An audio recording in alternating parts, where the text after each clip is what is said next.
mu butumwa mperutse gutambutsa narababwiye ngo Imana ukuntu ikora ibanza gushyiramo n'akantu k'agahuge.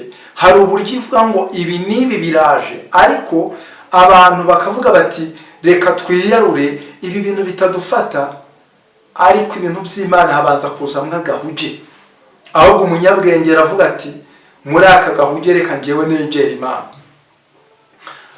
Nuko nguko abantu bagiye bimura Imana kubera icyo bari cyo. Umuntu yamara kuba mushumba ugasanga nyamara mbere yarakishijwe, ugasanga arica agakiza, ugasanga mu by'ukuri imiyoborere ye ntabwo ari iy'umushumba uragiye inama za Kristo. Abantu bitwa abakozi b'Imana, mbona abantu bitwa abakozi b'Imana, abapasiteri, abashumba, aba bantu nabonaga ari abantu bo hejuru, mbese bayoboye mu madini n'amatorero bavuga yuko bihaye Imana. Ngiye kubona mbona bari kurya ibigori, kubona imyanya y'ibyubahiro, bya byubahiro byimura Imana. Nyamara mureke mbabwire, iyaba Imana yasohoza ibyo yakubwiye ugakomeza ugapfuka mukayisaba, Imana yagakomeje kukongera. Namwe nimwibaze mutekereze, mwabashumba mwe mutekereze impamvu y'ibi bintu bikomeje kuba. Mutekereze impamvu y'ibi bintu bikomeje kuba.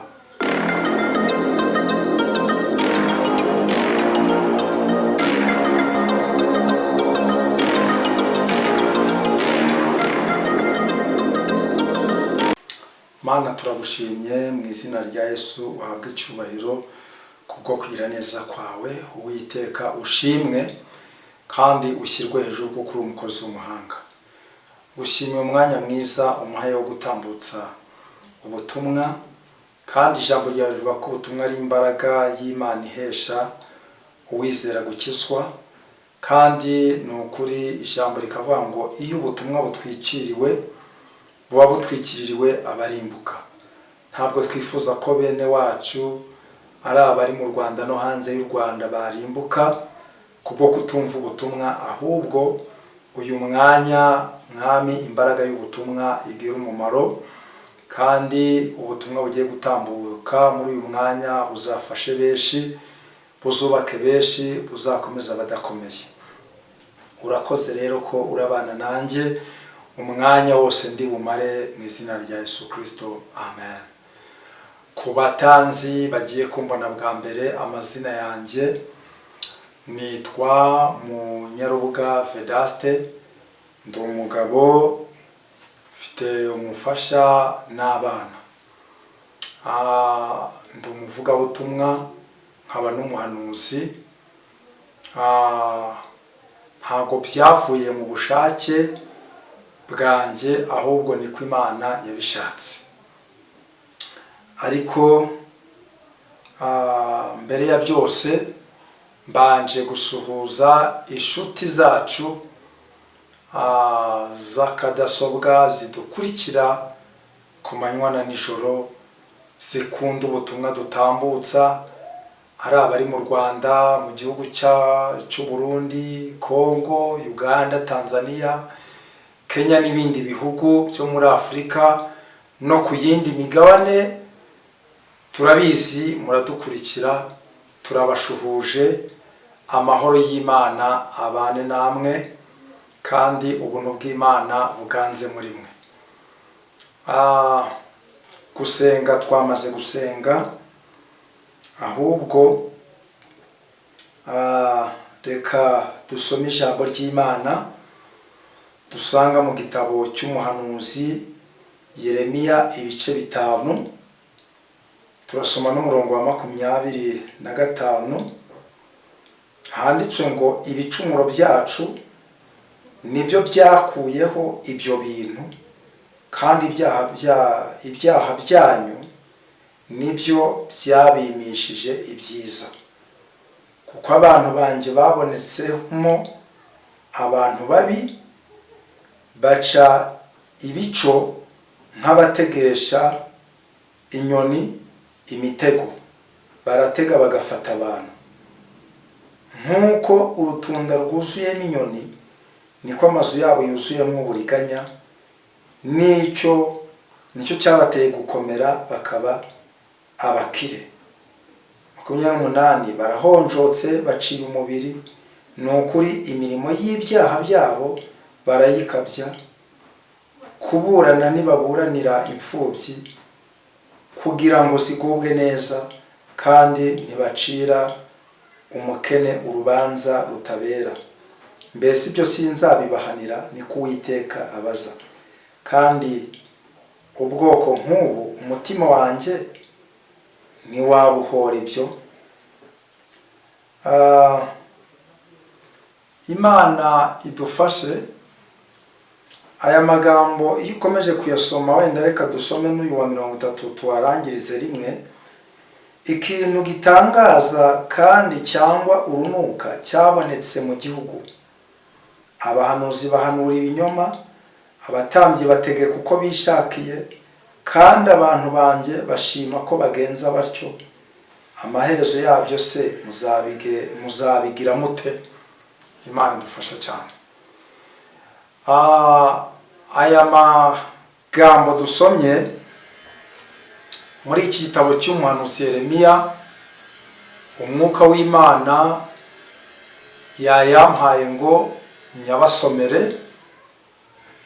Kandi aya magambo areba umuntu wese witwa yuko yamenye Imana, abe ari umugatolike, abe ari umupandekote, abe ari umusilamu. Umuntu wese witwa yuko yamenye Imana, aya magambo aramureba. Kuko muri iyi minsi igikuba kimeze nk'icyacitse, kubera ibintu bikomeje kugenda biba, cyane cyane nyine mu by'isengero.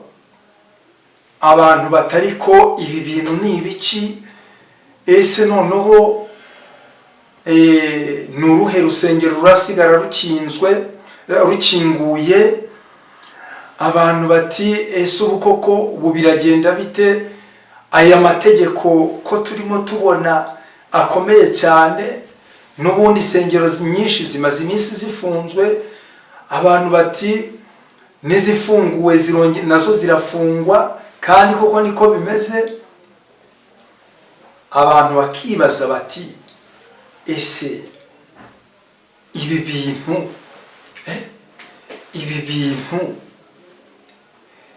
ni ibiki? Igihe tugesemo koko ko turi kubona gikomeye cyane. Mu mpera za 2024 nasohoye ubuhanuzi kuri igicano Amakuru y'Ijuru TV, uvuga ngo uyu ni umwaka ugiye kwandagaza abantu benshi, kandi abanyacyubahiro benshi bagaseba.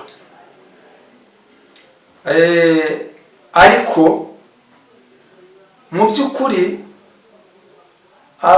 abahanuzi b'Imana bamaze iminsi bahanura bavuga ngo nizicinguye zigiye gufungwa. Noneho ikibazo ahantu kiri, aho kugira ngo nibura abantu barebe bavuge bati none dukore iki, ahubwo abantu benshi bakibasira abahanuzi, bati bariya n'abanzi b'itorero, bati bariya nta byiza bifuriza itorero. Ariko ndagira ngo mbabwire ngo bantu muneze amatwi, mwaba pasiteri mwe, mwaba diyakoni mwe, mwaba hanuzi mwe, mwaba Kristo mwe, ibyiciro byose byitwa yuko byamenye Imana, muntege amatwi mwumve. Ntabwo ari njyewe Vedaste ubivuga, dusomye Yeremiya 5 umurongo wa 25 haratubwiye ngo ibicumuro byanyu nibyo byabimishije ibyo bintu kandi ibyaha byanyu nibyo byabimishije ibyiza. Abantu benshi bari bagiye bafite amasezerano kandi yavuye ku Mana, ariko kubera kwimura Uwiteka, umuntu yaba yari umukristo wenda akazamurwa mu ntera, bakaba bamuhaye umudugudu batiyobora umudugudu, cyangwa se icyo twita itorero, yobora itorero, akumva yuko kuba hawe umwanya wo kuyobora itorero, akumva yuko kuba hawe umwanya wo kuba pasiteri, akumva yuko uwo mwanya ibintu bihagije, akumva yuko n'ubundi ubwo nyine agakiza yako ngako. Nyamara Imana yabaga muri we ndani, ikavugana nawe, igakorana nawe, ariko ageze kuri wa mwanya yimuye Imana, ubu pasiteri bwimuye Imana, ububwiriza butumwa bwimuye Imana. Imana yo rero ntabwo ihaniraho. Mu butumwa mperutse gutambutsa narababwiye ngo Imana ukuntu ikora, ibanza gushyiramo n'akantu k'agahuge. Hari uburyo ivuga ngo ibi n'ibi biraje, ariko abantu bakavuga bati reka twiyarure ibi bintu bitadufata, ariko ibintu by'Imana habanza kuzamwo agahuge. Ahubwo umunyabwenge aravuga ati muri aka gahuge reka njyewe negera Imana.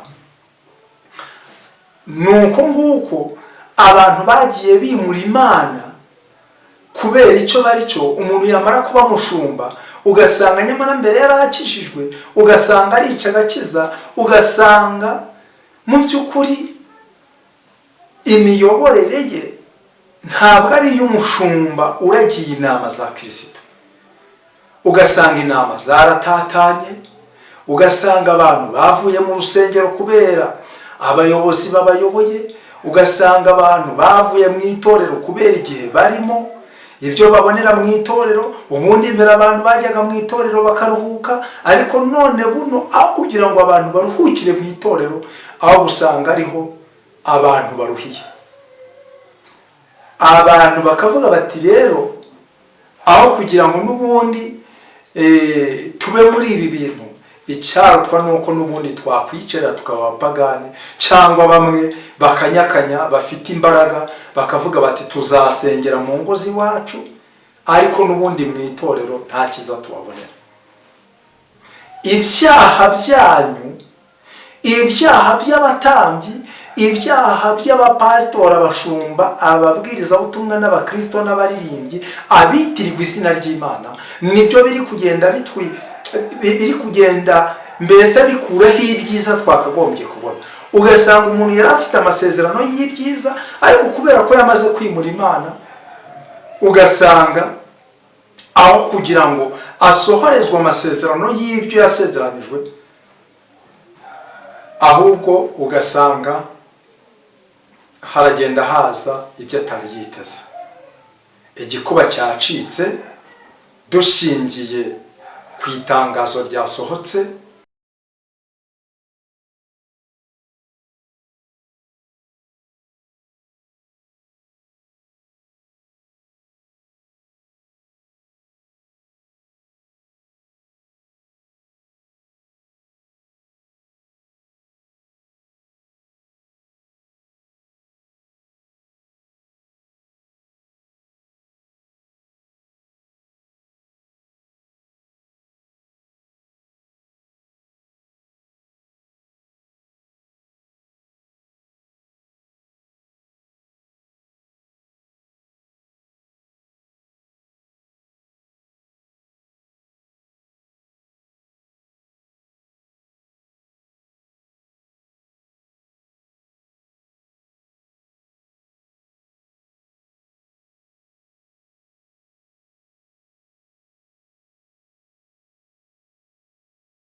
bantu b'Imana, aya magambo nshaka kugira ngo tuyasome mbahe message y'ibyantambutse iri joro.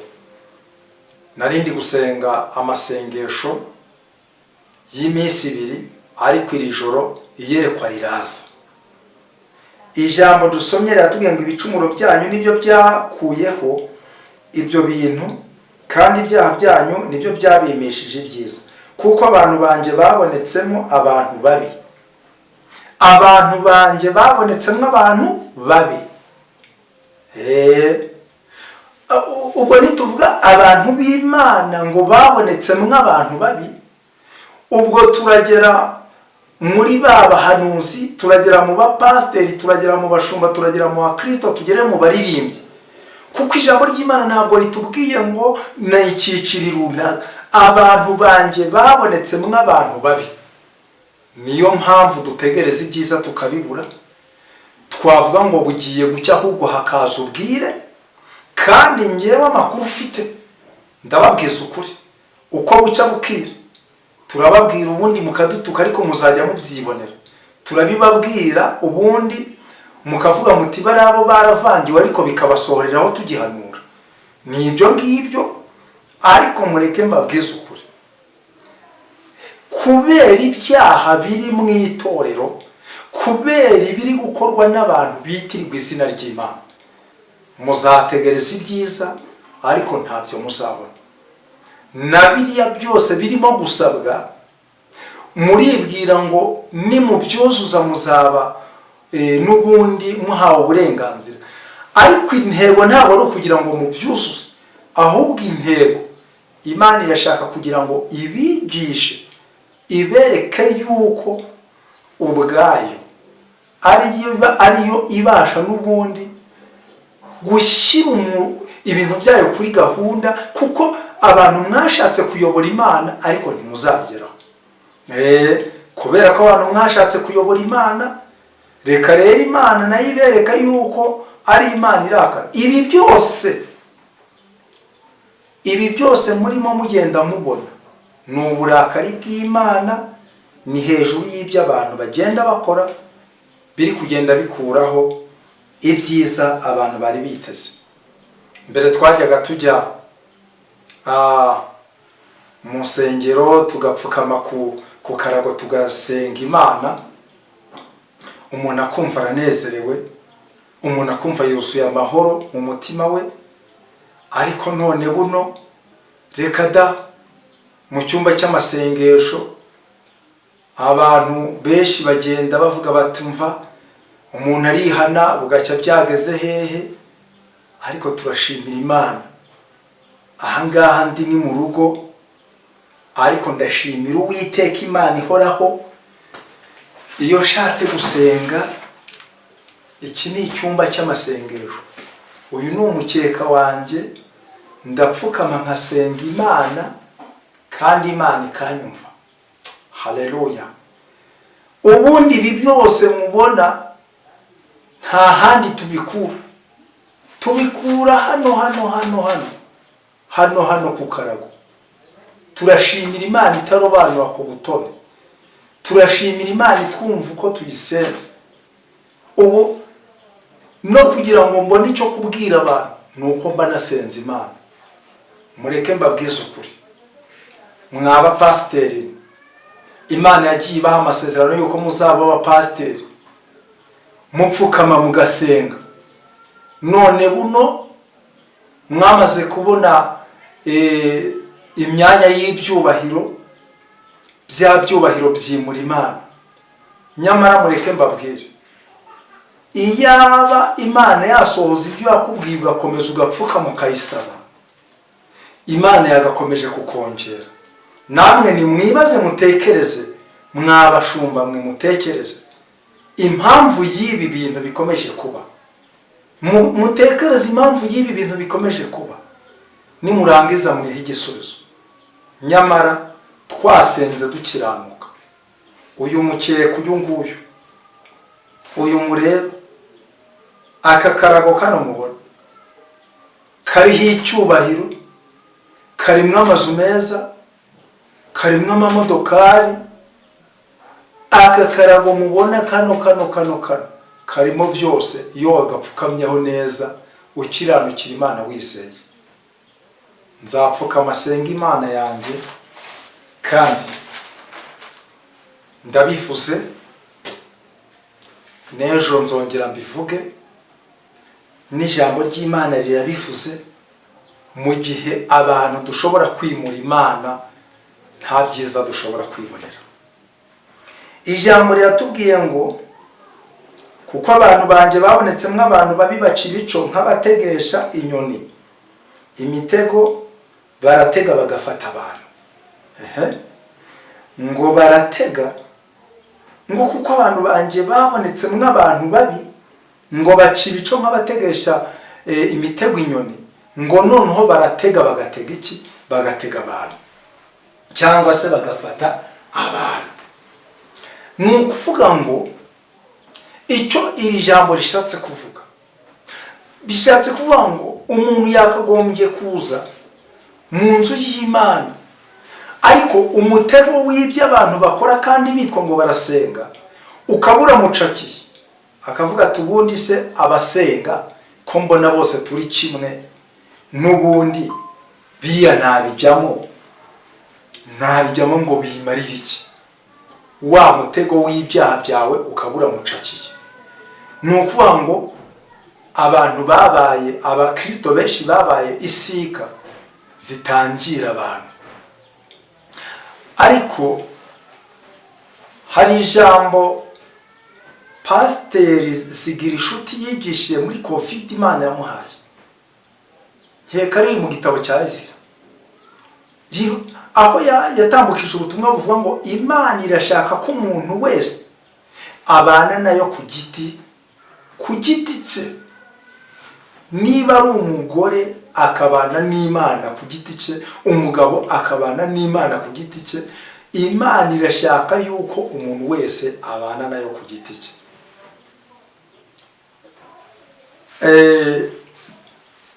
Twikomereze dusomye umurongo ukurikiraho ngo barahonjotse baciye umubiri, ni ukuri imirimo y'ibyaha byabo barayikabya. Kuburana ntibaburanira imfubyi kugira ngo zigubwe neza. Urumva ngo barahonjotse,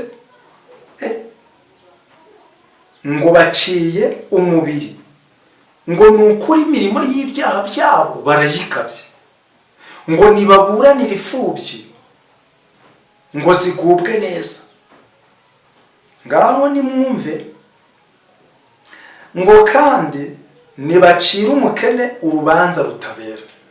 So bageze ngo gucira kuburanira imfubyi ngo zigubwe neza, nuko ziba zagiye mu manza. Nuvuga ngo kuburanira imfubyi nuko niba uri umuyobozi ukwiriye kuvuga ngo nibura dukwiriye kureba uburyo imfubyi zabona uburyo bwo kuzifasha. Ariko noneho na bwa buryo bwo gufasha imfubyi ahubwo nako zari zifite abanyamadini benshi bakazikuraho bakakajyana. Ntibaburanira imfubyi ngo zigubwe neza, ndetse ngo nta nubwo umva ijambo rikomeye cyane,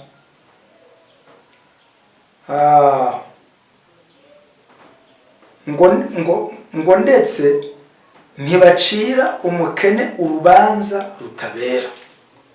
Uyu mukene kumucira urubanza rutabera se wageze ngo nuko wamufasha yagiye kuburana mu manza?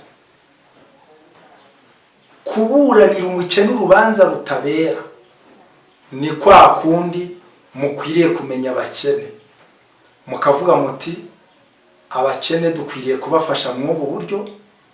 Buriya hari ijambo nasomye mu butumwa bwiza uko bwanditswe na Matayo igice cya 25 umurongo wa 31, umutwe w'amagambo uratubwira ngo gucirwaho iteka.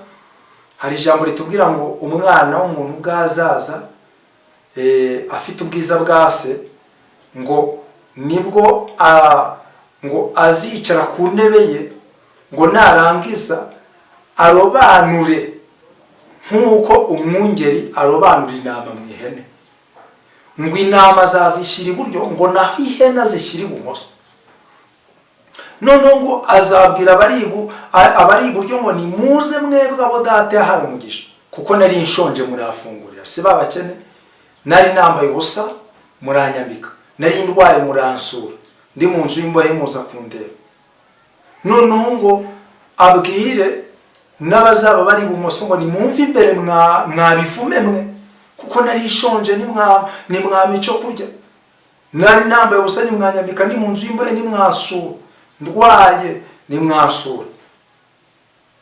ntabwo gukorera Imana ari uko twambara amakositime ngo abantu batubone mu cyubahiro, ahubwo birakwiriye yuko tugira umumaro, ingingo yo kuturengera mu gihe cyo kugaruka kwa Yesu. ubu dufite abantu benshi bakora imirimo myinshi ariko batazabonerwa ingororano, batazabonera ingororano. abenshi babikora bishimisha, abenshi babikora kugira ngo abantu bamenye yuko bafite hari uko babayeho, hari uko n'ubundi bakomeye. ibyo byose zero. umukene ari gupfira imbere yawe, abakene, imfubyi, abapfakazi, abo bose burya icyatumye Yesu akugirira neza kwari kugira ngo uzabamenye. Imana igufashe. dore ibi ngibi nibyo abantu bari kuzira, abantu aho kugira ngo bite kuri aba bakene n'imfubyi n'abapfakazi. umva ijambo rikomeye cyane riratubwiye hano ku murongo wa 29 ngo mbese ibyo sinzabibahanira. kandi mwibuke ko ari Uwiteka uvuga, ntabwo ari njyewe Vedaste uvuga. ngo mbese ibyo sinzabibahanira. none umva ijambo rikomeye cyane ngo niko Uwiteka abaza, ngo kandi ubwoko nk'ubu umutima wanjye ntiwabuhora ibyo.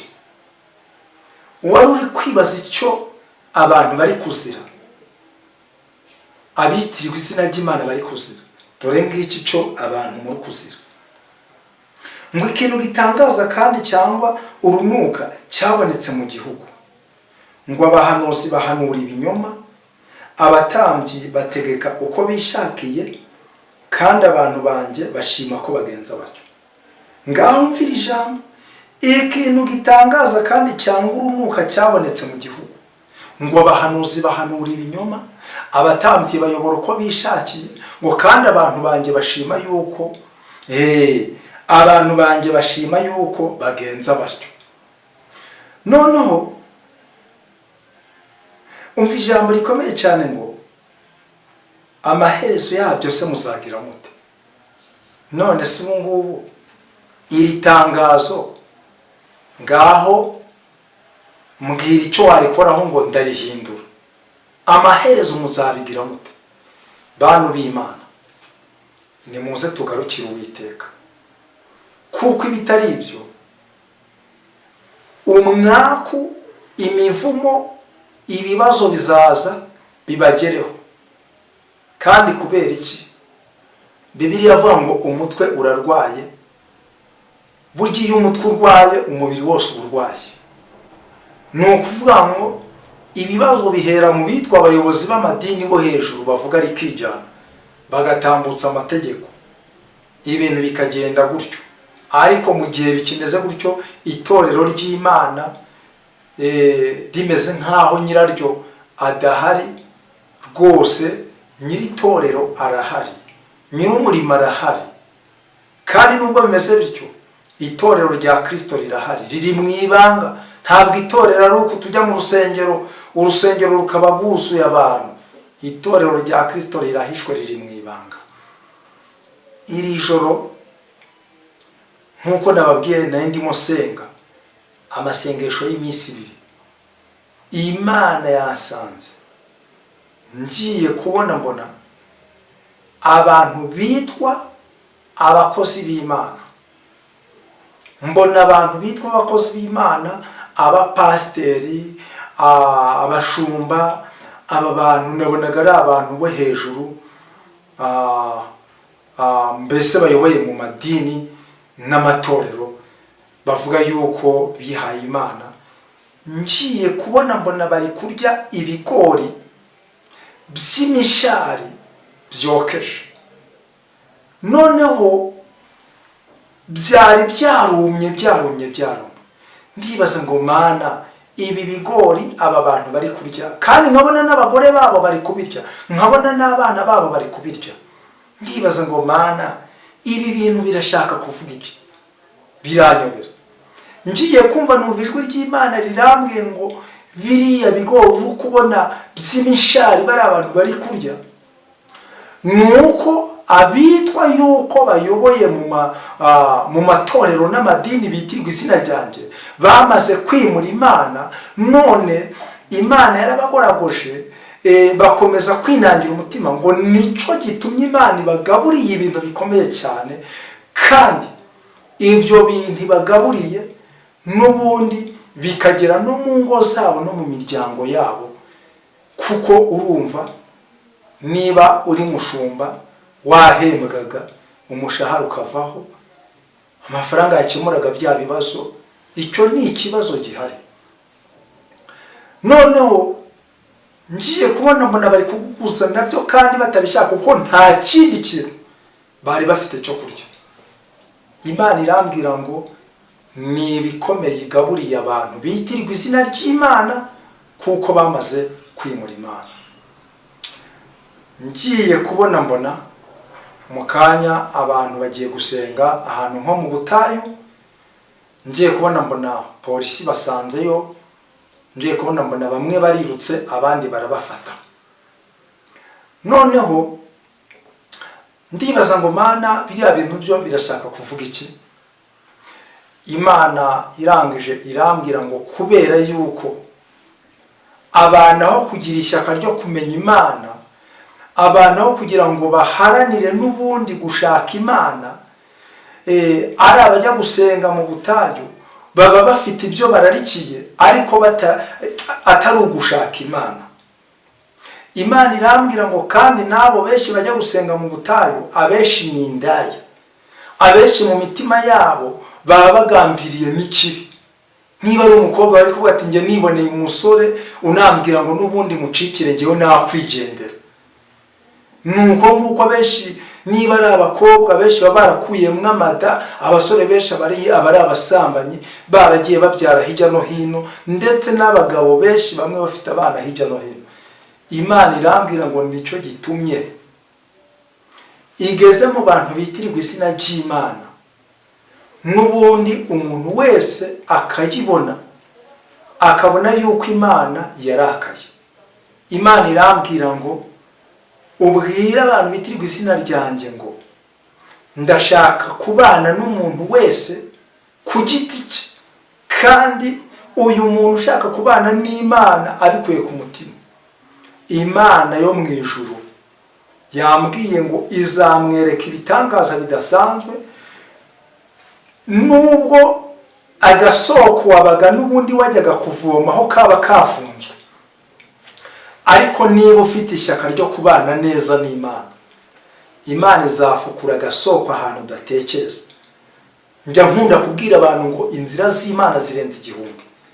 Ubu tuvugana hari abakozi b'Imana bagiye bimwa ijambo mu madini n'amatorero ngo bakimwa ijambo, ariko kuko inzira z'Imana zirenze igihumbi, Imana ikagenda igatobora isoko, ikaba yamugejeje n'ubundi kuri YouTube. Yagera kuri YouTube, n'ubundi mu itorero bamwimye ijambo, yarazwi wenda ko uwo mudugudu gusa, ariko ugasanga ubutumwa buragiye bugeza no muri Amerika no mu Burayi, isi yose ugasanga ubutumwa burahageze. Ubundi njya nkunda kubwira abantu ngo nta muntu ufunga isoko. Isoko iyo yifunze y'ubwayo iragenda ikishakishiriza, igatoborera ahandi hantu udatekereza. Niyo mpamvu abahanuzi benshi bagiye bimwa ijambo mu matorero, ariko Imana ikongera ikabaha ijambo ahandi abantu batatekerezaga. Imana yo mu ijuru irambwira ngo kubera kwimura Imana ikuye umudendezo mu madini n'amatorero, ubwisanzure aba bantu bagiraga Imana irabubambuye. Mu yandi magambo, hari ikintu Imana yambuye abantu bitirirwa izina ry'Imana. Ubundi umuntu witirirwa izina ry'Imana yabaga afite agaciro, yabaga afite icyubahiro, yabaga ari umuntu wubashywe. Umupasiteri yageraga ahantu, yewe we niba ari mu nama ugasanga niba ari gitifu w'umurenge cyangwa niba ari meya, akavuga ati pasiteri abanza turagize Imana dushyira mu maboko y'Imana. Ariko kuko abantu bamaze kwimura Imana, icyubahiro n'agaciro biratakaye. Ariko nubwo bimeze bityo, umuntu wavuganye n'Imana akaba akirinze amasezerano y'Imana, Imana yambwiye ngo uwo muntu imuhagazeho. Imana idufashe cyane. Imana yo mu ijuru iherutse kunyereka mu bicuku bya nijoro, ngiye kubona mbona abapasiteri bari kurira nk'abana mu minsi yashize. Ndibaza ngo Mana biriya bintu ni ibiki? Ngiye kumva numva ijwi rimbwira ngo uriya ni umunzani ugeze mu bapasiteri, ugeze mu bashumba, ugeze umunzani. Ni uburya ushobora gufata imifuka ukayitereka, n'ubundi umuntu akaba yakubaza ngo mbese ibiro by'uriya mufuka ni bingahe, ukagereranya ariko ntibibe byo. Ariko iyo ushyize ku munzani, umunzani guhita gukwereka ibiro bya wa mufuka. Ubu ngubu igihe kirageze umukozi w'Imana ngo agaragare, n'utari umukozi w'Imana agaragare, kuko abantu bakabije gukora mu mboni y'ijisho ry'Imana.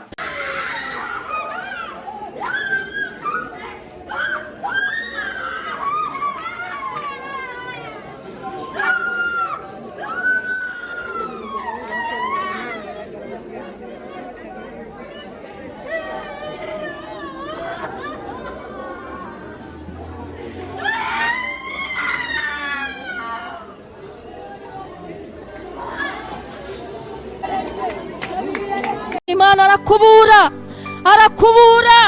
marayika w'Imana arakubura, njonjori z'igikwazo, arakubura mu bayobozi, arakubura mu bakirisito, arakubura, yemwe arakubura, aragenda arakubura